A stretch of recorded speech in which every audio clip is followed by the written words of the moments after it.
Hola, ¿cómo están todos? Una vez más les saludo. Vamos a dar inicio a esta nuestra sesión ya número 30, correspondiente al primero de los repasos que vamos a hacer respecto al curso que hasta el momento hemos impartido. Bien, este tema 30 corresponde a más o menos los primeros 10 capítulos que vimos, a los temas de esos primeros capítulos, y tienen por objetivo el siguiente. Nos dice aquí realizar una revisión general de los temas que comprende el curso con la intención de recordar los puntos de mayor importancia que ayuden al alumno a mejorar su desempeño. Entonces vamos a dar inicio con algunos conceptos nuevamente desde el principio. Vamos a repasar rápidamente las cuestiones de aritmética. Tenemos aquí conjuntos de números, eso va a ser un tema importante en la revisión que ustedes también realicen por su lado, para profundizarlo un poco más, ya que se están eligiendo los temas que con mayores posibilidades se puedan presentar en forma de preguntas en el examen que se va a presentar. Bien, aquí nos dice conjuntos de números. Tenemos resaltado el conjunto de números reales. Hay que recordar que solamente vamos a revisar este conjunto. Tenemos por un lado conjunto de números reales y por otro conjunto de números imaginarios. Los imaginarios los dejamos de lado. Bien, en el conjunto de los números reales existen infinidad de conjuntos, pero solamente vamos a darle paso a los conjuntos más comunes, a los que mayor frecuencia tienen en su aparición. Bien, tendríamos a los números naturales. Hay que recordar que los números naturales son aquellos con los que contamos, empezando del 1 y hasta el infinito, todos positivos. El 0 no se considera un número natural, aunque hay algunos autores por allí que tratan de incluirlo, pero la mayor parte de ellos está de acuerdo en que no debe de estar dentro de este conjunto. Están los números enteros, que son con los que frecuentemente tratamos nosotros, aunque en realidad es más con los números fraccionarios. Pero los números enteros hay que recordar que son aquellos positivos, negativos. El 0 sí pertenece a los enteros y que tienen un valor determinado sin ninguna parte fraccionaria, ¿no? Siguen entonces los números racionales. Recordemos que los números racionales son aquellos que se expresan como la división de dos cantidades enteras. En otras palabras, los números racionales son una razón entre dos números y corresponden a los llamados quebrados o fracciones. Los números irracionales son aquellos que no podemos obtener a partir de la división de dos cantidades enteras. Los ejemplos que alguna vez pusimos fueron, por ejemplo, la raíz de 2, la raíz de 5, el mismo número pi, el número e y cualquier otro número que tenga como cualidad esta situación de no poderse obtener a partir de la división de dos números enteros. Después de esto, hicimos una revisión sobre los números primos, los cuales dijimos que sí íbamos a emplear con mayor frecuencia. Los números primos, recordemos que son aquellas cantidades que solamente son divisibles entre ellos mismos y el 1, o sea, la unidad. Para ello, entonces, después establecimos los criterios de divisibilidad. Estos criterios de divisibilidad también en aquel tiempo mencionamos que se trataba de determinar por cualidades propias de una cantidad si ésta era posible dividirse entre ciertas cantidades. Nosotros en aquel momento elegimos el 2, 3 y 5 por ser las de mayor aparición, las más útiles. Existen criterios de divisibilidad incluso para números como 4, 7, 11, etcétera, pero los dejamos fuera de nuestra revisión simple y sencillamente porque no son tan comunes. De hecho, el 2, 3 y 5 nos van a ayudar muchísimo y sobre todo a la hora de responder nuestras preguntas. Bien, simplemente vamos a recordar los criterios de divisibilidad. El criterio de divisibilidad entre 2 Recuerden que se trataba de cuando una cantidad termina en un número par, indudablemente debe de ser divisible entre 2. Esto tenemos que recordarlo porque nos va a ser de mucha utilidad. Lo mismo el criterio de divisibilidad entre 3. ¿Cómo podemos saber si una cantidad es divisible entre 3? Simple y sencillamente al sumar los dígitos de esta cantidad, si como resultado tenemos una cantidad múltiplo de 3, entonces necesariamente esta cifra va a ser divisible también entre 3. Por último, en el caso del 5, la divisibilidad entre 5 es muy fácil de recordar, puesto que cualquier cantidad que termine en 0 o en 5 debe de ser divisible nuevamente entre el 5. Esos son los simples criterios de divisibilidad, pero son cosas que debemos de tener, a la mano todo el tiempo, porque nos lo van a preguntar de alguna manera o nos va a servir para responder otros cuestionamientos que nos hagan. Bien, continuando con esta revisión, vamos a recordar rápidamente el mínimo común múltiplo y el máximo común divisor. Son otros dos conceptos que sería conveniente profundizar un poco más a las horas que ustedes están dedicándole al estudio y preparación. Bien, vamos a revisar nada más las definiciones. La definición de mínimo común múltiplo se trata de: el mínimo común múltiplo de dos o más cantidades o números es el menor número posible que contiene un número exacto de veces a cada uno de dichos números. Vamos a revisarlo rápido. Dice, el mínimo común múltiplo de dos o más números es el menor número posible que contiene un número exacto de veces a cada uno de dichos números. Efectivamente, se trata, recordemos, de que es la primera vez que se presenta la coincidencia, digamos, en sus tablas de multiplicar de dos o más cantidades. Por otro lado, el máximo común divisor nos tiene como definición lo siguiente. Dice, el máximo común divisor de dos o más números es el mayor número que los divide a todos de forma exacta. En otras palabras, si tengo dos o más cantidades, voy a buscar aquel número que sea el mayor posible y que quepa de forma exacta en esos dos o más cantidades. Bien, otro concepto, otra cuestión matemática que debemos de tener muy presente todo el tiempo es la realización de operaciones con fracciones, la suma, resta, multiplicación y división. Esto va a ser también muy determinante en el momento de someternos nosotros al examen que vamos a presentar. Vamos a recordar que para la suma y la resta lo que debemos de hacer es obtener un común denominador, que se puede bien obtener como el mínimo común múltiplo de los denominadores de las fracciones, y a partir de él convertir a todas las fracciones a este común denominador. Ya recordando, tendríamos lo siguiente: obtenemos el común denominador y dividimos cada denominador entre este otro, y el resultado lo multiplicamos por su numerador. De esta manera convertimos todas las fracciones a ese común denominador y podemos realizar la suma o la resta. Caso de la multiplicación, vamos a recordar que son siempre numerador con numerador y denominador por denominador.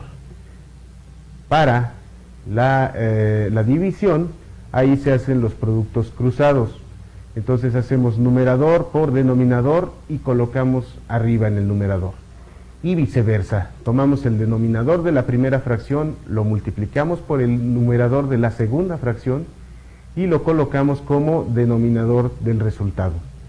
Si tiene ese acomodo, lo hacemos de la manera antes descrita, pero si lo podemos hacer como una división de fracciones, entonces empleamos la llamada ley del sándwich, que es extremos por extremos queda en el numerador y medios con medios queda en el denominador.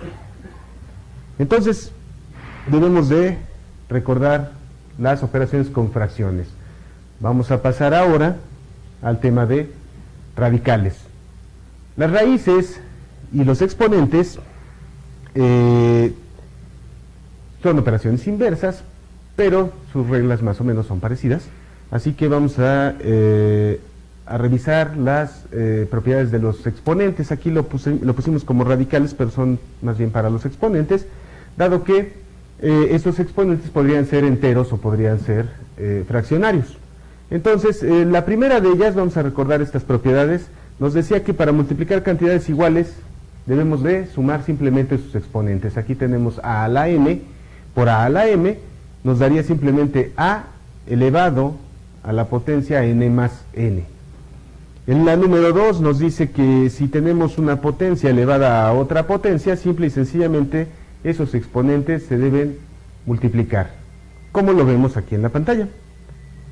La número 3 nos dice que si tenemos un producto elevado a una potencia, simple y sencillamente elevamos a la potencia a cada uno de estos factores. Número 4 nos dice, si tenemos ahora una división elevada a una potencia, va a actuar de la misma manera, es decir, podemos elevar a ese exponente a cada uno, ya sea del numerador y del denominador, siempre y cuando pues b sea diferente de 0, como ya se había establecido, no existe la división entre 0. Número 5, tenemos aquí ahora una división de dos cantidades iguales, la cantidad es a, con su respectivo exponente.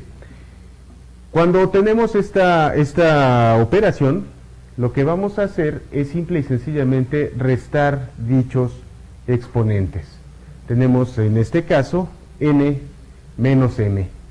Entonces las reglas de exponentes es otro concepto que debemos considerar todo el tiempo. Ahora sí, vamos a ver propiedades más específicas para los radicales, es decir, cuando el exponente es fraccionario. Entonces, si nosotros tuviéramos, por ejemplo, en la número 1, una raíz enésima de una cantidad elevada a alguna potencia, esta potencia incluso puede ser el 1, no puede ser el 0, solamente puede ser el 1, dado que si fuera 0, la cantidad necesariamente sería 1. Entonces, lo podemos transformar de la siguiente manera. Como se ve aquí en la pantalla, tenemos el exponente como numerador y el índice del radical como denominador del nuevo exponente fraccionario que va a tener esta cantidad. La número 2 nos dice que si tenemos alguna raíz enésima, es decir, cuando se dice raíz enésima, nos referimos justamente a que puede ser cuadrada, cúbica o la que sea, de una multiplicación de cantidades. Entonces lo que podríamos hacer es separar cada una de estas cantidades, más bien cada una de las raíces de estas cantidades y realizar su producto. Por último, si tenemos la raíz enésima de una división de cantidades, también es separable, es decir, podemos sacar la raíz enésima del numerador independientemente de la raíz enésima del denominador. Son más propiedades que debemos de tomar en consideración. Después de esto vimos el tema de regla de 3. La regla de 3, hay que recordar que hay dos tipos de ella. Bueno, en realidad había 3. Aquí en la revisión vamos a omitir la regla compuesta. Vamos a hablar únicamente de la regla de 3 directa y de la regla de 3 inversa. Y vamos a tomar ejemplos sencillos, como los que se hicieron en aquel entonces, para cada una. Vamos a recordarlas. Entonces, en la directa nos dicen 5 lápices es a 10, es decir, si 5 lápices nos cuestan 10 pesos, ¿cuánto nos costarían 12 lápices? Se dice que es directa simple y sencillamente porque cuando una variable, que en este caso sería el número de lápices, aumenta, es lógico que el precio pagado por ellos también lo haga. Entonces nos dice aquí 5 lápices es a 10, como X lápices sería, como 12 lápices sería a X pesos.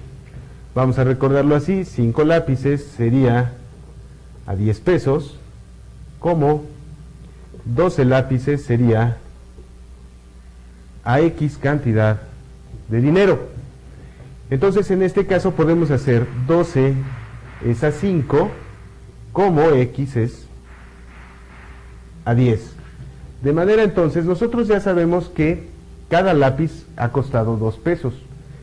El valor esperado aquí lógicamente es el de 24. 10 por 12 entre 5 10 por 12 entre 5, 10 entre 5 nos da 2, por 12 son 24, como nosotros ya lo habíamos establecido desde antes. Pero aquí está la comprobación. Entonces, una regla de 3 directa se hace de esta manera: una cantidad es a la otra lo mismo que la siguiente es a su contraparte. De esta manera se plantea una regla de 3 directa.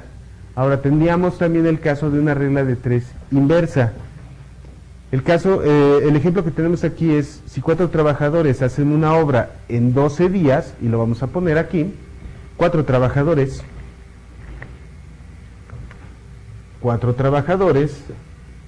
se tardan 12 días, entonces 7 trabajadores, ¿cuántos días tardarían? Bueno, en este caso el contexto del problema nos lo aclara. Nos está diciendo, si nosotros colocamos una mayor cantidad de trabajadores, seguramente el trabajo se realizaría en menos días y no al contrario. Esto es lo que va a diferenciar el caso de una regla de 3 inversa de una directa. Y lo vamos a hacer de esta manera: 4 es a 7, como 12 es a x. Entonces, 7 es a 4, 7 es a 4, como 12 es a x. Y de esta manera, entonces nosotros lo que buscaríamos hacer es simple y sencillamente hacer el despeje para saber cuánto tiempo tardaría. Nosotros tendríamos aquí entonces 7 por x, x son 48, x sería entonces 48 entre 7, lo cual nos da aproximadamente 7 días, como ya lo habíamos dispuesto. Bien, de esta manera es entonces como nosotros vamos a resolver una regla de 3 inversa. Vamos a pasar ahora entonces a logaritmos y exponenciales. Vamos a recordar rápidamente también qué son.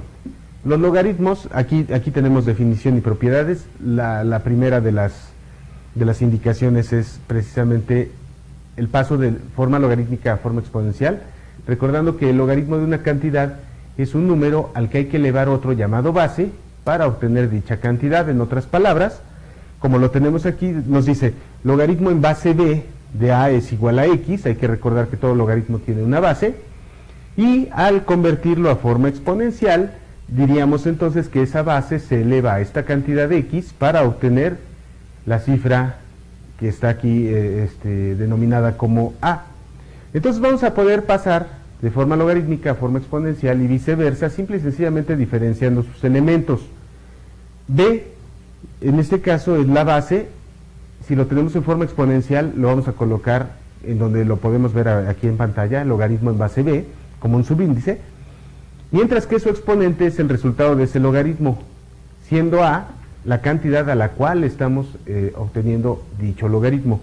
Esta base puede ser cualquier número. Vamos a recordar únicamente que los logaritmos de mayor empleo son justamente los logaritmos en base 10, a los cuales denominamos también como logaritmos vulgares o logaritmos de Briggs, por si en algún caso se presentaran esos nombres, poderlos reconocer fácilmente. Y por otro lado, otros que también eran de mucho empleo eran los logaritmos naturales o neperianos, donde la base es justamente el número e, que es más o menos 2.718, etcétera, etcétera, porque es un número inconmensurable como pi y como otros. Bien, las propiedades de los logaritmos también están aquí. Vamos a recordar que son 3 únicamente. Tendríamos el logaritmo en una cierta base para una multiplicación de cantidades, a las cuales aquí se les ha denominado como m y n mayúsculas. Vamos a recordar esto: si tenemos entonces el logaritmo de una multiplicación de cantidades, lo podemos expresar en términos más simples como el logaritmo, más bien como la suma, de los logaritmos de cada una de ellas. Aquí lo podemos observar: tenemos el logaritmo en base b de la primera cantidad m más el logaritmo de la cantidad n. Lógicamente, siempre tiene que ser en la misma base. La segunda de las propiedades sería, ¿qué ocurre cuando tengo el logaritmo de una división de cantidades? Bien, cuando tenemos una división de cantidades lo podemos transformar o simplificar de la manera siguiente. Tenemos el logaritmo del numerador menos el logaritmo del denominador. También vamos a recordar que estas tres propiedades pueden ir de izquierda a derecha o de derecha a izquierda, es decir, pueden tomar un sentido inverso si es nuestra conveniencia. Por último, si nosotros tenemos el logaritmo en la base b de una cantidad a elevado a la x, perdón, en este caso es una z, simple y sencillamente ese valor de z baja multiplicando al logaritmo de la cantidad a y viceversa. Entonces sí es necesario aclarar esto, porque podemos encontrarnos ejercicios que nos pregunten la simplificación de las expresiones logarítmicas, ya sea para su desarrollo, es decir, como la vemos aquí en la pantalla, de izquierda a derecha, o para su sintetización, es decir, de derecha a izquierda. Entonces, estas son otras propiedades que debemos de tomar en cuenta y recordarlas todo el tiempo. Bien, aquí tenemos algunas ecuaciones logarítmicas. El tema de logaritmos era algo amplio, entonces es recomendable dedicarle algunas horas a esto. Vamos a recordar nada más las ecuaciones logarítmicas porque es probable que se nos llegaran a presentar. Aquí tendríamos el logaritmo en base b de 16 igual a 4. ¿Cómo me voy a dar cuenta que se trata de una ecuación logarítmica? Porque falta alguno de los tres elementos, ya sea la base, el exponente o la cantidad a la cual vamos a sacar el logaritmo. En este caso, vemos claramente que se trata de la base, la incógnita es esta base. Entonces, ¿cómo lo resolveríamos? Bueno, tenemos el logaritmo de 16 en base 4. Vamos a resolverla entonces. Vamos a quitar esto y vamos a poner el logaritmo en base b de 16 es igual que 4. Nuevamente, utilizando las expresiones antes vistas de las propiedades y de la propia definición del logaritmo, vamos a pasar esta expresión que está en forma logarítmica, la vamos a pasar a forma exponencial, recordando que la base se eleva al exponente y se iguala con la cantidad. Aquí está. Ahora, lo que nosotros debemos hacer en el caso de que nuestra incógnita fuera la base es tratar de encontrar a partir de esta cantidad otra que pueda tener el mismo exponente, de manera entonces que si el 16 lo descomponemos en sus factores primos, vamos a obtener la mitad de 16, la mitad de 8, 4 y aquí está. Tendríamos que el 16 es justamente 2 elevado a la cuarta potencia. Y de aquí se deduce entonces que d debe valer 2, puesto que únicamente 2 a la cuarta puede ser idéntico o igual a 2 a la cuarta. De esta manera hemos resuelto la primera de las dos ecuaciones. Aquí ya obtuvimos el valor de la base. Si por otro lado tuviéramos el logaritmo en base 3 de 1/9, vamos a colocarlo de este lado. Logaritmo en base 3 para 1/9 igual a x. De igual forma nos damos cuenta que se trata de una ecuación logarítmica porque tenemos la base, la cantidad, pero no tenemos el exponente. Queremos saber entonces a qué valor elevar el exponente 3 elevado a la x para que nos dé como resultado justamente 1/9, haciendo caso todo el tiempo de la definición propia del logaritmo. Ahora, de igual manera, voy a tratar de establecer aquí una igualdad a partir de operaciones aritméticas simples. Por ejemplo, 1/9, el 9 yo ya sé que vale 3 al cuadrado. ¿Por qué me va a servir esto? Porque estoy igualando las bases, hay que recordar eso. De manera entonces que, haciendo caso también de las reglas de exponentes aritméticas, 1 entre 3 al cuadrado sería lo mismo si nosotros este 3 al cuadrado lo colocamos en el numerador, y para ello lo único que debemos hacer, recordándolo también, es cambiar el signo de nuestro exponente. Como las bases son iguales, entonces los exponentes deben de ser necesariamente iguales por la misma razón, es decir, solamente 3 a la menos 2 podría ser igual que 3 a la menos 2, por lo tanto x debe valer menos 2. Esto también fue nada más para recordar, las ecuaciones logarítmicas son sencillas y nos van a ser de utilidad.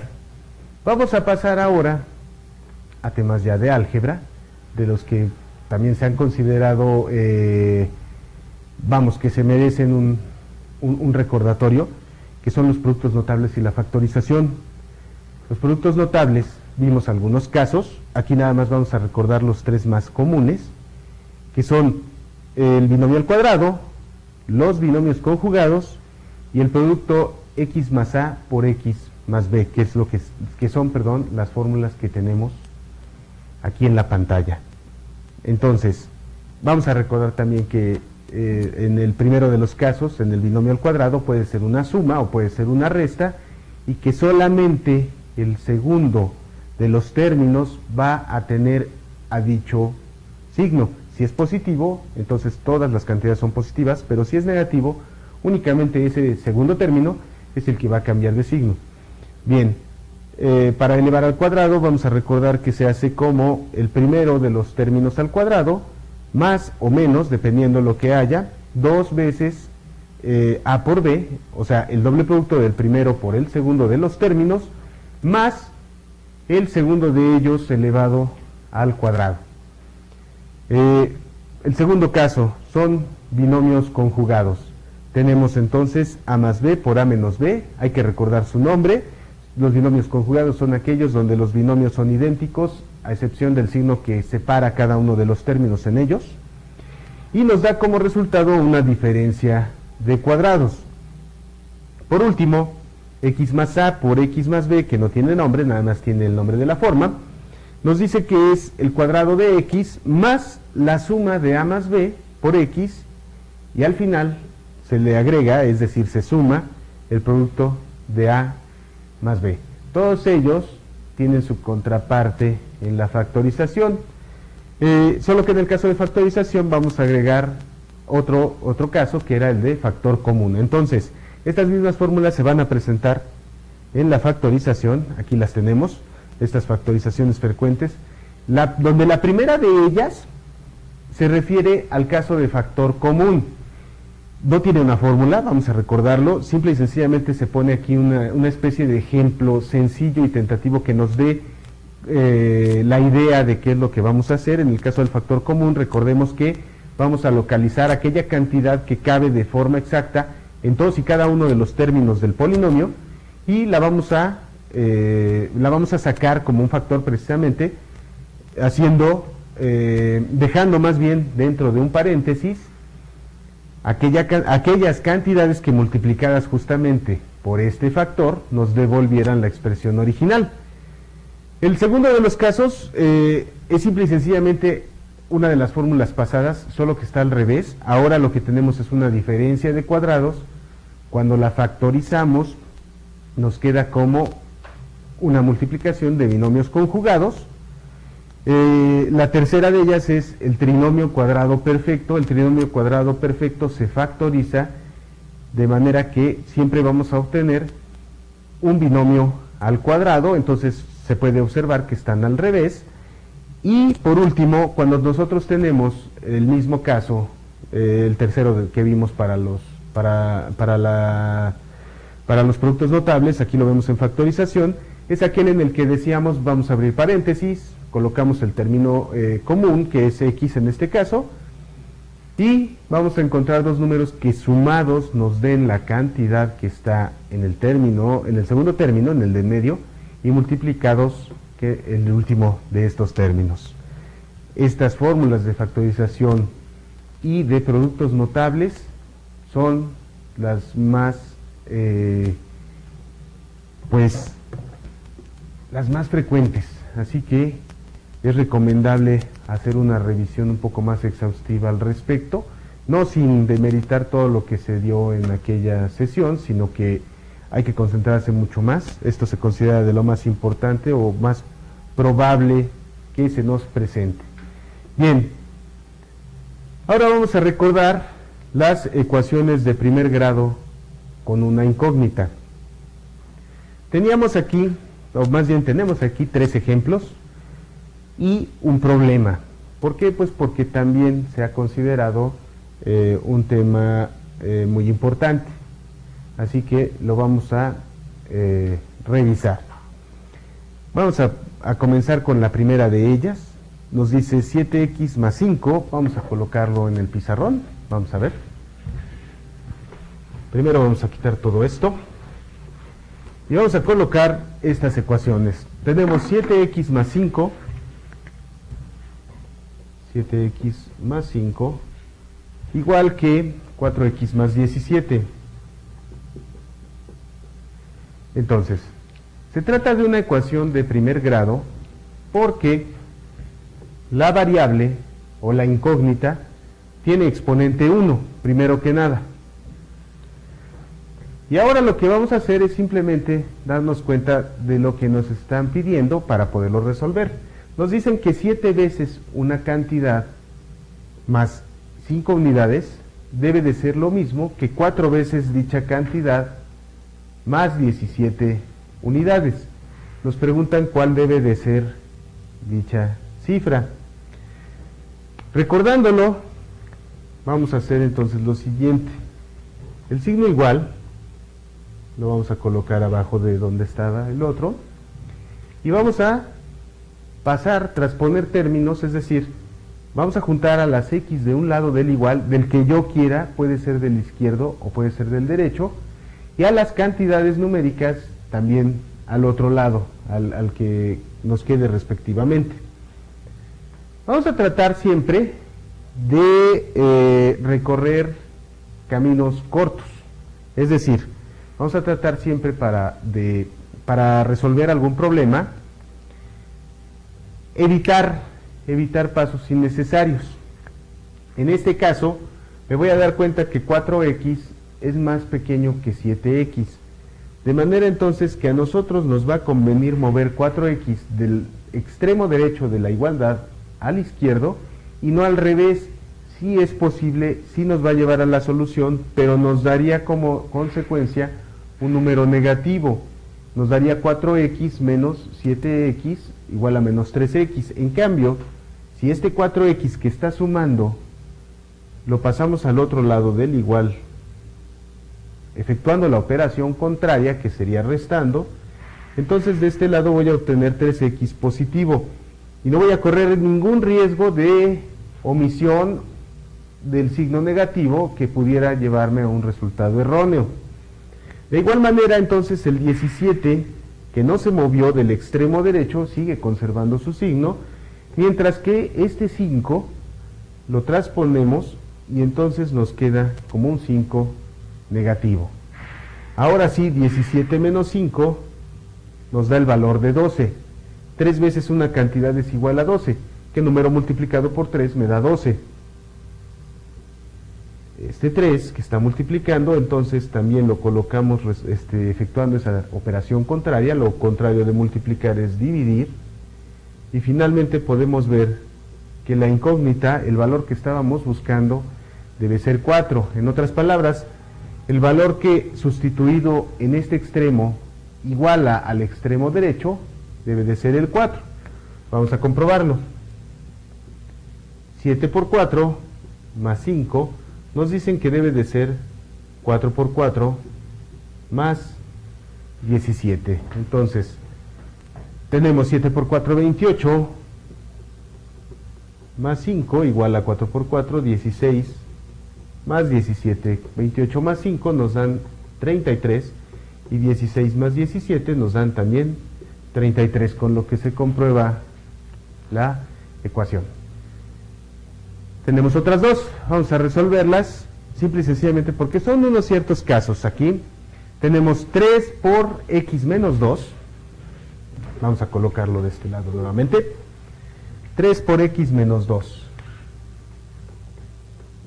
X menos 2 nos dice que es igual, no, más 5 es igual a 4, es igual a 4, que va a multiplicar, no, está restando a x menos 4. Entonces vamos a colocarlo a x menos 4. Menos x más 4, este es positivo, ahí está, bien. Si nosotros nos encontramos con una ecuación que tenga esta forma, sigue siendo una ecuación de primer grado, solo que es un poco más elaborada, digamos, pero la vamos a resolver de la misma forma. Primero, aquí hay un producto. Este 3 va a multiplicar a las dos cantidades que están dentro de este paréntesis, así que vamos a proceder 3 por x, 3 veces x, y 3 por menos 2, más por menos es menos 6, más 5. Ojo, este 3 no multiplica al 5, ese suele ser un error frecuente. Entonces, el 3 solamente afecta lo que vemos dentro del paréntesis, puesto que este signo nos está indicando que separa otro término, de manera entonces que el 3 no se multiplica por el 5. Aquí de igual forma el 4 no va a multiplicar a nadie, sino el menos 1, que aquí no se ve. Este menos tiene un 1, menos 1 por x nos da menos x, y menos 1 por 4 menos 4 unidades. Ahora sí, procedemos, antes de transponer términos, podremos proceder de esta forma. 3x y menos 6 más 5 nos dan menos 1. Es decir, resolver cada uno de los lados de la igualdad. De manera entonces que 4 menos 4 se anula y solamente nos queda menos x. Ahora sí, creo que sería conveniente colocar este 1 del otro lado del igual para que se convierta en positivo. Es decir, si tenemos menos 1 al lado izquierdo, lo vamos a pasar al lado derecho, efectuando nuevamente su operación contraria. Ahora tenemos el 1 positivo. 3x no lo hemos movido del lado izquierdo de nuestra igualdad, de manera entonces que se queda con su signo. Esta x sí la vamos a cambiar del otro lado del igual con su signo contrario. Tenemos entonces aquí la suma como 4x igual a 1 y finalmente 1 entre 4. Resulta ser que nos toca x igual a 1/4 para poder darle solución a esta ecuación. Por último, tenemos una ecuación fraccionaria. Tenemos x entre 4 más 9, x entre 4 más 9, y está igualado con x medios menos 2, x medios menos 2 enteros. Esta ecuación fraccionaria la podemos resolver de varias maneras. Lo que aquí se va a proponer es una forma muy sencilla. Vamos a tomar toda la ecuación y la vamos a multiplicar por el común denominador. Es decir, esta x tiene como denominador este 4, mientras que el 9 tiene un 1 por ser entero, de igual forma que el 2. Esta x tiene como denominador un 2. Entonces, entre 4, 1, 2 y 1 voy a buscar el común denominador, que es muy simple, aquí simplemente vale 4, y voy a multiplicar toda la ecuación por esta cantidad, término a término. Por ejemplo, 4 por x entre 4, 4 entre 4 es 1, por x, x, más 4 por 9, 36, entre 1 es 36, 4 entre 2 es 2, por x, 2 veces x, menos 4 por 2 son 8, entre 1, 8. ¿Qué se hizo aquí? Se convirtió una ecuación fraccionaria a una ecuación entera. ¿Cuál es la ventaja? La ventaja es que el resultado para cualquiera de ellas dos es el mismo. Entonces, ahora sí, aquí está el igual, esto es más grande que x, así que, como aquí es positivo, lo cambiamos a negativo, 36 no se ha movido, así es que sigue siendo positivo, y este 8 va a cambiar su signo para poder pasar también al otro lado de la igualdad. 2x menos x es una x, de manera entonces que aquí al hacer la suma y nos da 44, inmediatamente sabemos cuál era ese valor de la variable. Esto ha sido el recordatorio entonces para las ecuaciones de primer grado con una incógnita. Por último, vamos a recordar los sistemas de ecuaciones simultáneas. Tenemos el método de eliminación o de suma o resta, el método de sustitución, método de igualación, el de determinantes y el método gráfico. Se omite el método gráfico simple y sencillamente porque, como ya se había también mencionado cuando se hizo esta sesión, es de muy poco empleo, dada su complejidad a la hora de realizar estas gráficas y su escasa exactitud en la mayor parte de las veces. Entonces se va a preferir un método analítico, que puede ser cualquiera de los 4 anteriores, de eliminación, suma y resta, método de sustitución, de igualación y de determinantes.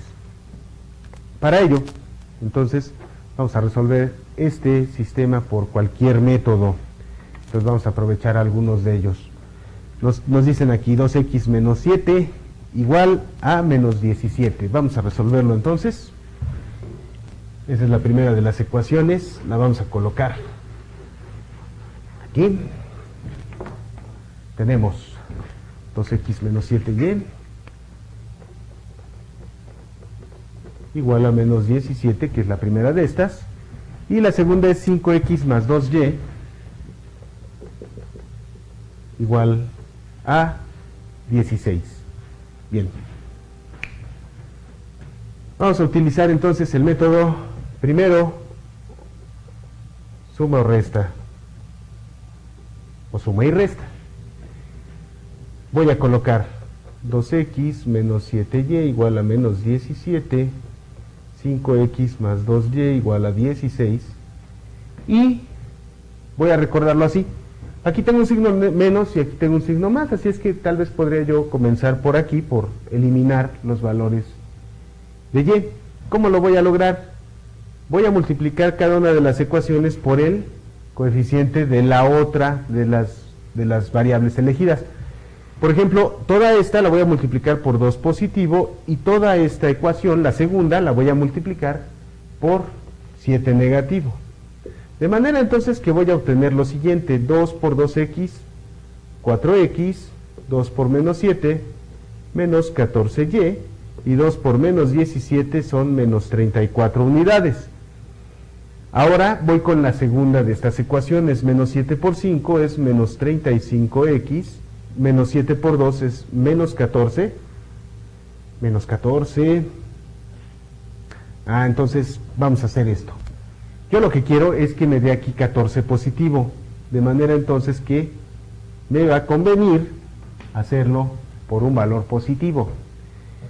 Claro que numéricamente sí son iguales. Entonces 7 por 5 son 35 y 7 por 2 son 14y, lo que me va a permitir eliminar aquí estas variables.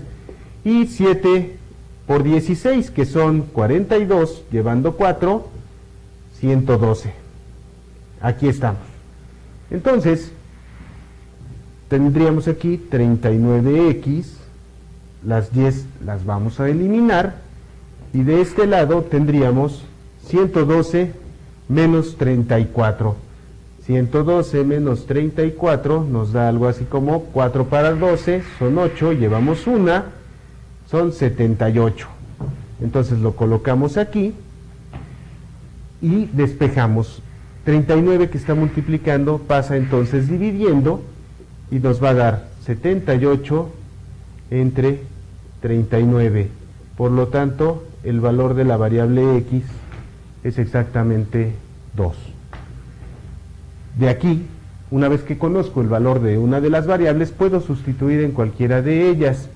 ¿En cuál podría ser conveniente? Quizás sea en esta, porque todos los valores son positivos. Puedo hacerlo aquí, pero me va a complicar un poco que tenga valores, que tenga signos negativos. Entonces voy a hacer lo siguiente: 5 por 2 más 2 veces y debe ser 16. 5 por 2 es 10. más 2 veces y igual a 16. Voy a despejar el valor de y. De esta manera, este 10 está sumando, lo voy a pasar efectuando su operación inversa, así que tengo simplemente el valor de 6, 2 que está dividiendo, perdón, que está multiplicando, lo pasamos dividiendo, y obtenemos el correspondiente valor de y, que vale 3. Si quisiera yo confirmar este resultado, lo puedo hacer sustituyendo en ambas variables. Lo voy a hacer de esta manera. X vale 2 y y vale 3. 2 por 2 son 4. 7 por 3 menos 21. 4 menos 21 efectivamente nos da menos 17. Si x vale 2, esto da 10. 5 por 2, 10. Y vale 3. 2 por 3 son 6. Y 10 más 6 efectivamente nos dan 16 unidades. Vamos a resolverlo todavía por otro de los métodos. Estoy eligiendo los dos más frecuentes. El más común es el de suma y resta, y hemos visto el resultado. Ya sabemos que x vale 2 y que y vale 3, así que con otro de los métodos deberíamos de llegar nuevamente al resultado.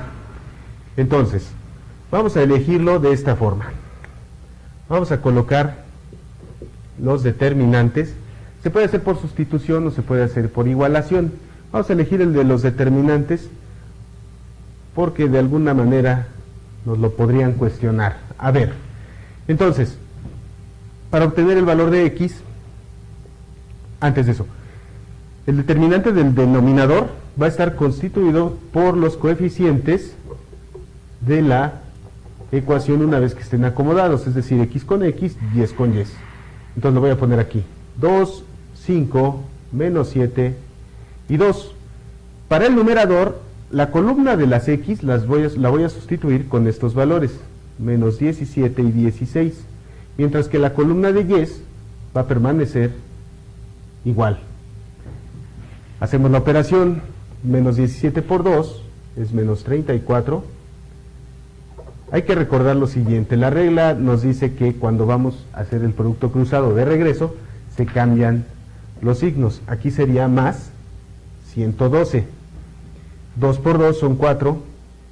5 por 7 es 35 negativo, pero cambia de signo a más 35. Esto nos vuelve a dar 78 y esto nos vuelve a dar 39, más o menos como en el método anterior. Y nos dice nuevamente que x vale 2. Para el caso de la y, vamos a actuar de la misma forma y vamos a recordar que el denominador ya no cambia, sería el mismo, así que voy a poner aquí el número 39 directamente. Mientras que en el superior, o sea, en el numerador, en este determinante, voy a sustituir ahora los coeficientes de y, que son menos 7 y 2, por los valores de las soluciones. Lo voy a colocar entonces acá, menos 17 y 16, y ahora son las x las que permanecen iguales, que son 2 y 5. Volvemos a hacer la multiplicación. 2 por 16 son 32. 5 por 17 son 85, pero cambia de signo. Más por menos, menos, cambia de signo, más, y nos da aquí 39. 5 y 2 son 7, 8 y 3 son 11. Entre 39, lo cual nos da exactamente 3.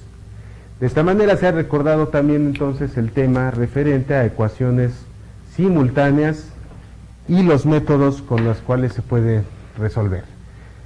Bueno, esta ha sido la primera parte del repaso general de todo nuestro curso. Espero que sea de ayuda para ustedes. Tomen en consideración todas estas recomendaciones, puesto que se tratan de los temas de mayor importancia o con mayores probabilidades de ser, pues de alguna manera, de que se los vayan a preguntar durante su examen.